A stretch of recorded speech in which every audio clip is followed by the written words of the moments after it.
Docteur Synapse. Cette fois-ci, c'est une femme de 56 ans. Elle vient chez son oncologue. Il y avait une ponction de moelle qui était prévue ce jour-ci.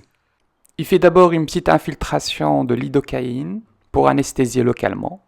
Directement après, elle commence à avoir une sécheresse de la bouche, des paresthésies de la langue mais aussi de la bouche, avec des vertiges. Mais qu'est-ce qui se passe d'après toi? Bon, l'oncologue s'est dit que c'est peut-être une allergie. Il lui injecte 125 mg de Solumédrol et la remballe aux urgences. Aux urgences, on met en place une voie veineuse, monitoring et ECG. Ses paramètres restent stables.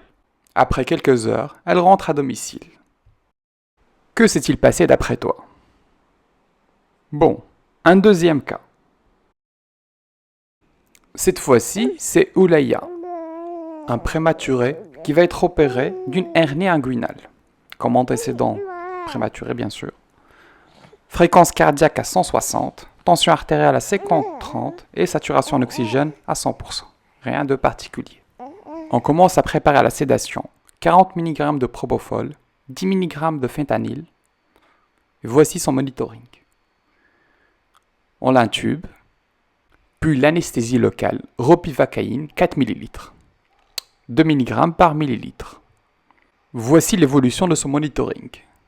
Saturation ne capte plus et le QRS commence à s'allonger. On lui donne de l'atropine 0,2 mg en IV. Le QRS s'allonge encore plus. On commence alors à masser. Là, on passe à de l'adrénaline 10 microgrammes.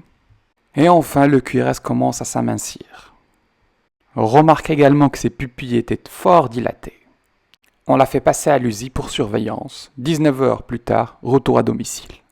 Par la suite, on remarque qu'elle n'a pas reçu 8 mg, mais 40 mg de ropivacaïne. Vous l'avez deviné, on va parler des intoxications aux anesthésiques locaux. Pour la physiologie, ça va bloquer les canaux sodium. Quand est-ce qu'il faut penser? Lors de l'injection locale d'anesthésique, une bronchoscopie, circoncision ou liposuction. Pour la clinique, ça touche souvent le système nerveux central avec des paresthésies, acouphènes, parésie de la langue, voire même convulsions ou altération de l'état de conscience. Et ça touche aussi le cœur, avec hypotension, bloc AV, bradycardie, arythmie ventriculaire, voire même arrêt cardiaque. Bon, pour la prise en charge. Il y a une prise en charge basique qui consiste à arrêter d'injecter l'anesthésique locale, appeler de l'aide, mettre en place une voie veineuse et un monitoring cardiaque. La prise en charge agressive consiste à l'abaisser, airway, donner de l'oxygène, B pour breathing, on intube éventuellement, C pour circulation, pour CPR et l'adrénaline.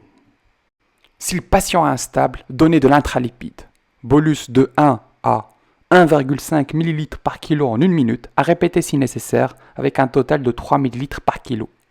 Puis en infusion jusqu'à la stabilité hémodynamique. Garde à l'esprit que les anesthésiques locaux n'entraînent que très rarement des allergies. Si tu as des symptômes que tu ne comprends pas après que tu aies injecté un anesthésique local, considère que c'est une intoxication.